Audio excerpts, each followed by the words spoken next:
Now let's head up to Hollywood and Beverly Hills as Dan Mahler tours us through Fame and Fortune's backyard.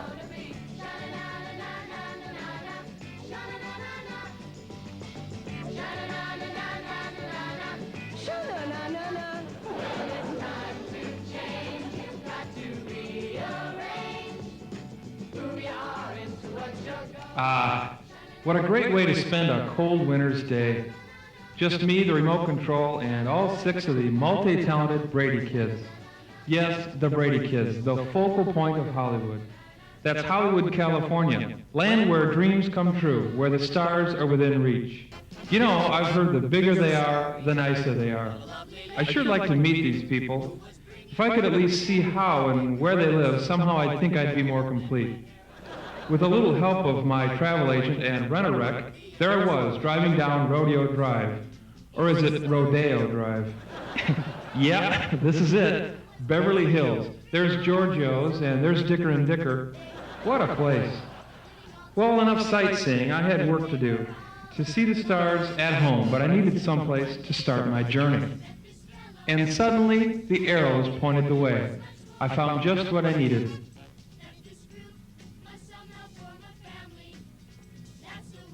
A person with a perfect sense of direction. Maybe even a star himself, who knows? I waited patiently in line, and when my turn came, I told my story. He said, "Never judge a man until you walk a mile in his shoes."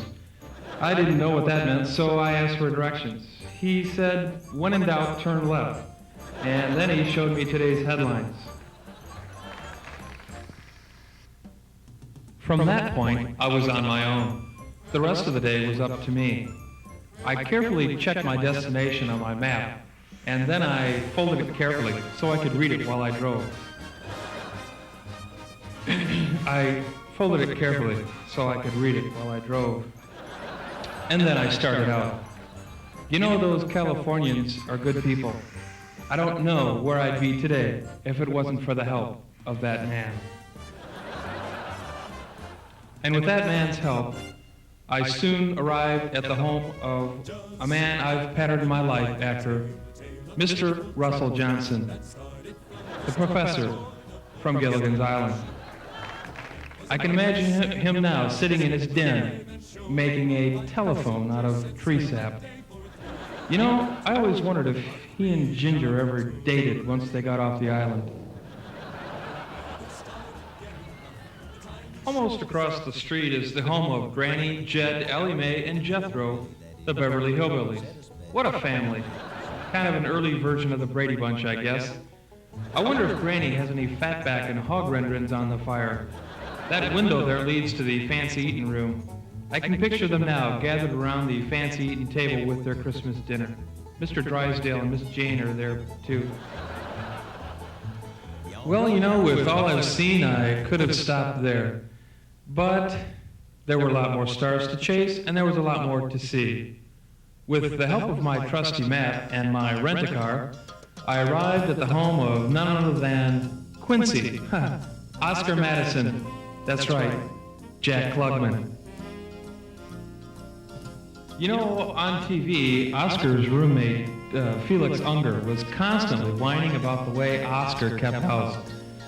I had to double-check my map, because up until now I thought it was only a myth. Sure enough, quite frankly, this place is a mess.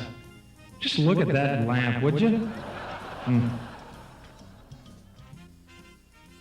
Boy, these Hollywood stars sure do know how to live it up. I was having trouble keeping up the pace.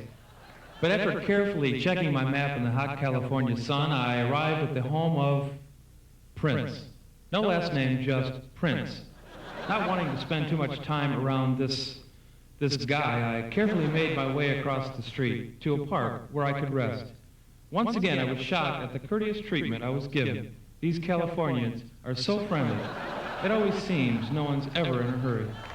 I took time in the park to check my map and set my course.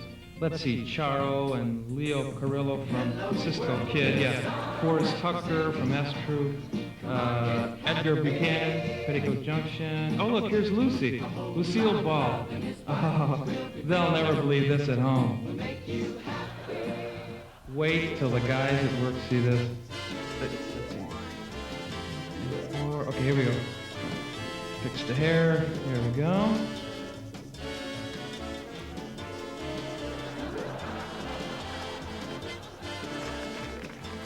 Yeah, that's great. The guys will never believe that.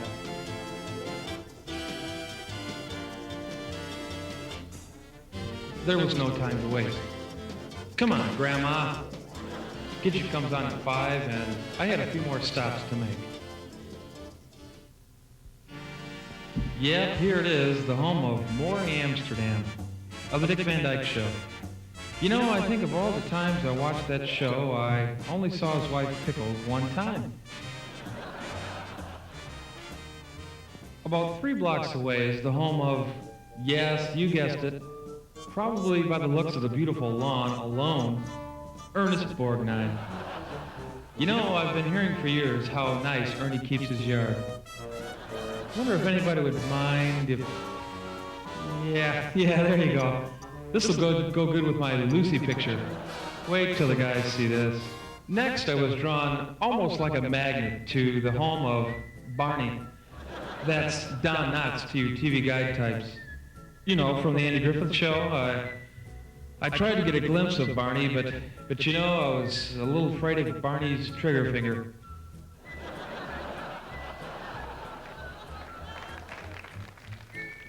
I was pleased to settle for touching Barney's newspaper. It was wonderful. The sun grew low in the western sky and the shadows grew long. I had to get the rental car back by 4:30 and Gidget came out at 5. But you know, something special happened to me that day. I felt just like a Hollywood star. But you know, my name isn't Clark or Bing or Rock.